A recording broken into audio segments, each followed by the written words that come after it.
Assalamualaikum warahmatullahi wabarakatuh. Ketemu lagi dengan jalan-jalan unik. Pada kesempatan kali ini saya akan menceritakan sebuah kisah mengenai ditemukannya makam Nyi Roro Kidul di tepi pantai yang sangat menghebohkan. Pantai Karanghawu merupakan salah satu pantai yang indah di Kabupaten Sukabumi, terletak arah selatan atau sekitar 75 km kota Sukabumi atau 16 km kota Palabuhan Ratu. Pantai Karanghawu menjadi salah satu destinasi wisatawan saat berkunjung ke Palabuhan Ratu.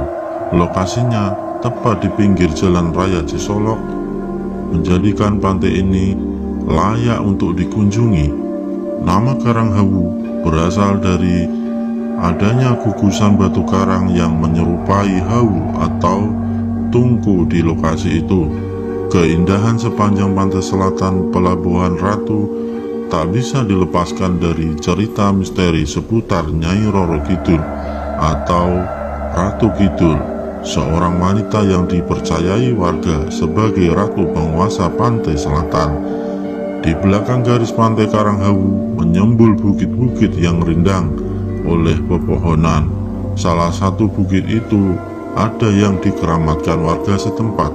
Di lokasi ini terdapat komplek makam, satu di antaranya dipercaya sebagai makam atau petilasan Nyai Roro Kidul. Pada hari tertentu, makam ini ramai dikunjungi oleh orang yang ingin menemui Nyai Roro Kidul atau berziarah.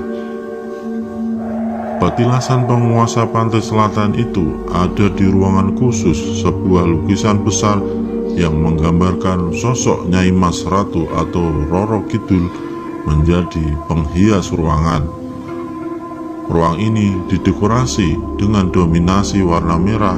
Di sebelahnya terdapat makam Eyang Sanca Manggala, Eyang Jalah Mata Makota, dan Eyang Syekh Husni Ali. Ketiga makam tersebut merupakan makam para penyebar agama Islam di kawasan selatan Sukabumi yang diutus oleh para wali. Tak mengherankan jika komplek makam tersebut sering diziarahin oleh orang-orang yang ingin mendapat berkah. Salah seorang warga yang juga merupakan juru kunci makam, Setiawan, mengatakan hampir setiap hari banyak orang yang berziarah ke tempat petilasan atau makam Nyai Roro Kidul, terutama pada hari Kamis atau malam Jumat. Bahkan ada beberapa orang yang mau tidur di tempat tersebut. Menurutnya di tempat itu tinggal seorang putri cantik di bawah bukit Karanghawu. Konon cerita Setiawan lagi, Ratu Kidul pada mulanya adalah seorang wanita yang berparas elok, Kadita namanya. Karena kecantikannya ia sering disebut Dewi Srangenge, yang artinya matahari jelita. Kadita adalah putri Raja Munding Wangi. Walaupun Kadika sangat elok wajahnya, Raja tetap berduka karena tidak mempunyai putra mahkota yang dapat disiapkan. Baru setelah Raja memperistrikan Dewi Mutiara, lahirlah seorang anak lelaki. Akan tetapi begitu mendapatkan perhatian lebih, Dewi Mutiara mulai mengajukan tuntutan-tuntutan, antara lain memastikan anaknya lelaki akan menggantikan tahta dan Dewi Kadita harus diusir dari istana. Permintaan pertama diluluskan, tetapi untuk mengusir Kadita, Raja Munding Wangi tidak bersedia ceritanya lagi. Hari esoknya di pagi buta, Mutiara memanggil seorang tukang sihir, si Jahil namanya. Mutiara memerintahkan si Jahil untuk menggunakan Dewi Kadita. Bikin tubuhnya berkudis dan berkurap. Kalau berhasil, besar hadiah untuk kamu, katanya. Si Jahil menyanggupinya. Pada malam harinya, saat Kadita sedang tidur lelap, masuklah angin semilir ke dalam kamarnya. Angin itu berbau busuk, mirip bau bangkai. Ketika Kadita terbangun, ia menjerit, seluruh tubuhnya penuh dengan kudis, bernanah, dan sangat berbau tidak enak. Raja Mundingwangi mendengar berita musibah yang diderita putrinya itu pada pagi harinya.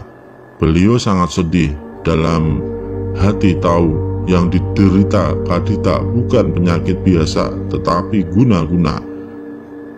Raja juga sudah menduga sangat mungkin Mutiara yang melakukan itu.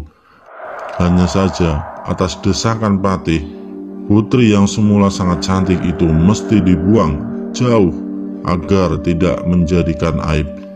Maka berangkatlah Kadita seorang diri bagaikan pengemis yang diusir dari rumah orang kaya. Hatinya remuk redam, air matanya berlinangan. Siang dan malam ia berjalan, dan sudah 7 hari 7 malam waktu ditempuhnya, hingga akhirnya ia tiba di pantai laut selatan. Kemudian berdiri memandang luasnya lautan, ia bagaikan mendengar suara memanggil agar ia menceburkan diri ke dalam laut. Tatkala ia mengikuti panggilan itu, begitu contoh maka tersentuh air.